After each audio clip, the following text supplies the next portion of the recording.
హరి అయితే జహీర్ను పోలీసులు అదుపులోకి తీసుకున్నారు. ఎందుకు ఈ దారుణానికి ఒడిగట్టాల్సి వచ్చిందన్న కోణంలో పోలీసులు దర్యాప్తు చేస్తున్నారు.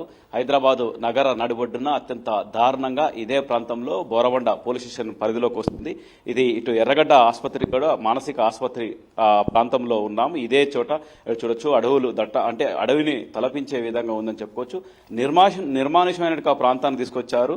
ఇక్కడ మహిళ కేకలు వేసినా ఏదైనా అరిచినా కానీ ఎవరికి వినిపించకుండా ఉండాలన్న ఆలోచనతో ముందే ఒక పక్కా ప్లాన్ తోటి జహీర్ ఈ విధంగా హత్యకు ఒడిగట్టుందని చెప్పవచ్చు. పోలీసులు చెప్తున్న వివరాల ప్రకారం జహీర్ కావచ్చు, చనిపోయిన మహిళ కావచ్చు, వారికి గతంలోనే పెళ్లి అయింది. ఆ మహిళకు 2 పిల్లలు, ఇటు జహీర్ కూడా 2 పిల్లలు అన్నట్లు కూడా పోలీసులు చెప్తున్నారు. అయితే విచారణ చేపడుతున్నారు ఎందుకు ఈ దారుణానికి సంబంధించింది. అయితే వీళ్ళు గతంలో బంజారాయిల్స్ సంబంధించి ఒక పబ్లో పనిచేసినప్పుడే ఈ జహీర్ తోటి ఆ మహిళకు పరిచయం అయిపోయింది. ఆ పరిచయం కాస్త ప్రేమగా మారి ఉండొచ్చు అన్న కోణంలో కూడా పోలీసు విచారణ చేపడుతున్నారు. అయితే ఈ మధ్య కాలంలో ఆమె బేగంపేటలో ఒక పబ్లో జాయిన్ అయింది. పబ్లో ఉద్యోగం చేస్తుంది.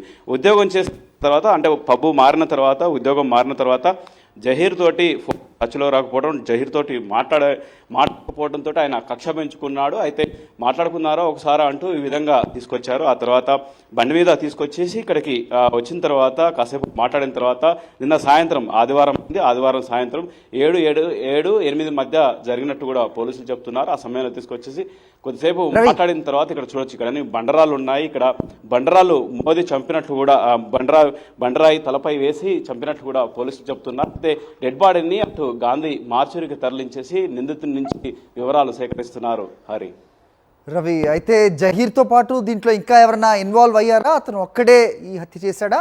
అలాగే ఆమె కుటుంబ సభ్యుల పరిస్థితి ఏంటి? 2 పిల్లలని కూడా చెప్తున్నారు.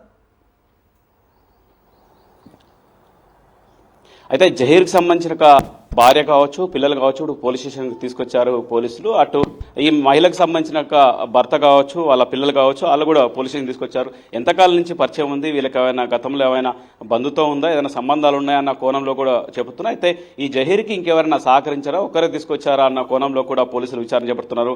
ఆయన ఒక్కరే ఈ విధంగా వాళ్ళిద్దరు కలిసేసి ఇక్కడికి వచ్చేసిన తర్వాత మాట పెరిగి చంపేసి ఉండొచ్చు అన్నట్టు కోణంలో కూడా పోలీసులు చెప్తున్నారు.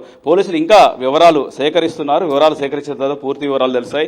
మొత్తానికి మాత్రం అత్యంత పరిచయం కాస్త ప్రేమగా మారి కాస్త హత్యకు దారితీస్తుందన్న ఈ సంఘటన ఉదాహరణ కనిపిస్తుంది. Hari, okay Ravi, thanks for the inputs.